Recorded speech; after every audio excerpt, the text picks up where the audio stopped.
calibration muna tayo guys. Kakalibrate kami ni Chief Yoss. Sila ang dating mga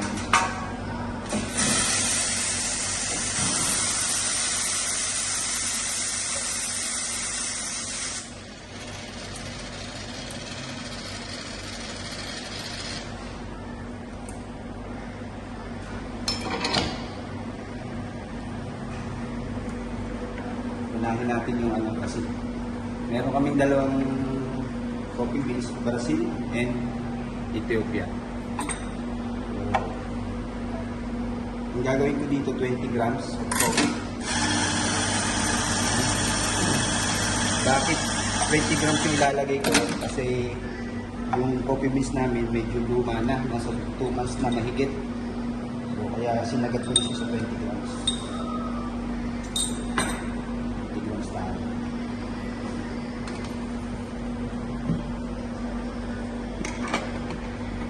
Usually, pag kumukuha ka ng espresso, ang ratio natin dyan is 1:2. Pero ako hindi ko susundin yung 1:2 kasi meron akong sariling preference ko dito sa Brazil kasi mas gusto ko yung medyo heavy yung body niya kasi nga pang milk based to.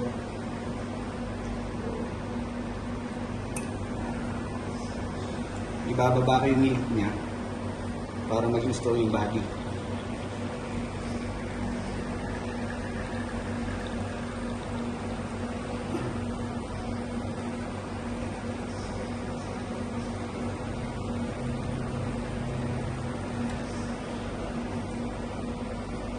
Body fast brew na to. Ginawa ko mas mabilis yung yung time niya.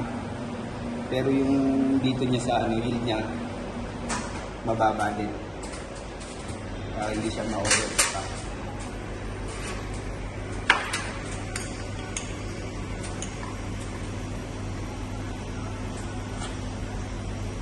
Yan. Bali ang load nito, nutty, roasted nuts, tapos yung body niya medyo mataas. Kasi nga, gusto ko yung ganung preference kasi pang milk talaga to. Dinidesign ko siya para sa milk. Pero siyempre, pag may umorder sa akin ng espresso, i-aangat ko yung ano niya, extraction niya. Papahabain ko yung yield niya, pati yung time niya. Ganun din yung lagi. Pero ito kasi, prepare ko talaga ito, pang milk.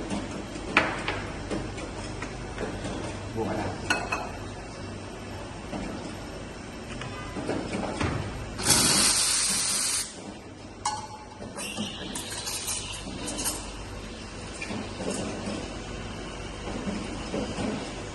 Iba-ibang barista, iba-ibang preference.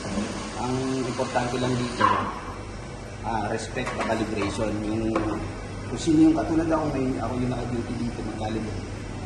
So, calibration ko dapat yung masusunod kasi ako yung nag-calibrate. Hindi mo na kailangan baguhin. Kasi, unang-una yun yung calibration ko. Yun yung gusto ko mangyari sa kape.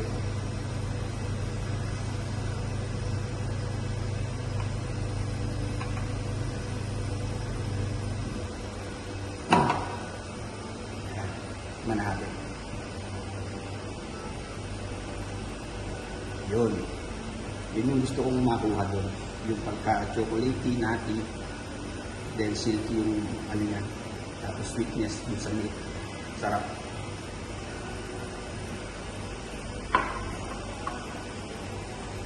Tapos ngayon naman, dito naman tayo sa Ethiopia. O ganun din, luma na rin din siya. More than 2 months na, kasagad ko na siya sa 20 grams.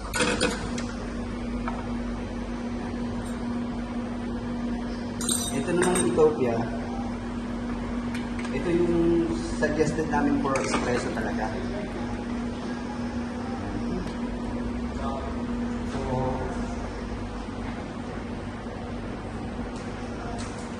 kaya dito sa Ethiopia naman,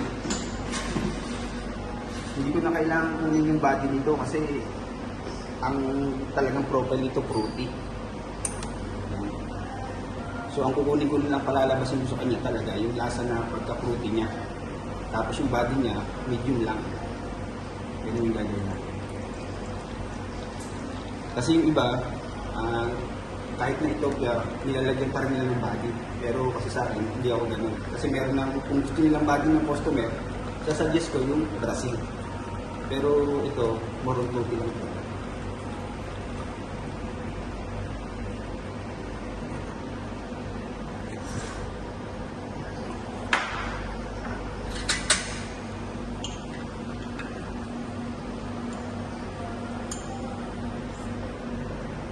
Yun. Ano siya?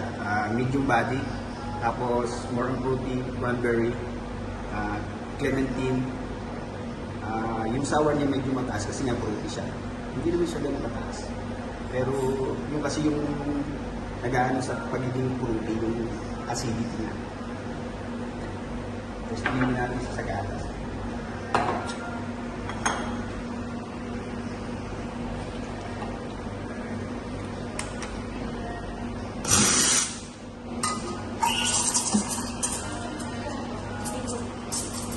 Okay.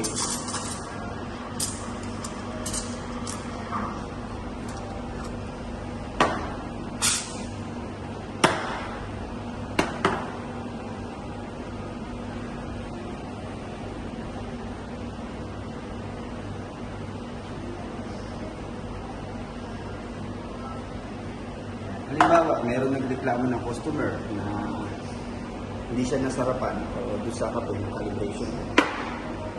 Huwag ka agad pupunta na papalitan mo yung mga calibration, mga ganun. Una mong gagawin, tanungin mo yung customer kung anong preference niya. Hindi natin babaguhin yung calibration, ang babaguhin lang natin doon, yung para sa kanya. Kung anong gusto niya mangyari doon sa kanya. Yun lang. Pero yung calibration, same pa rin.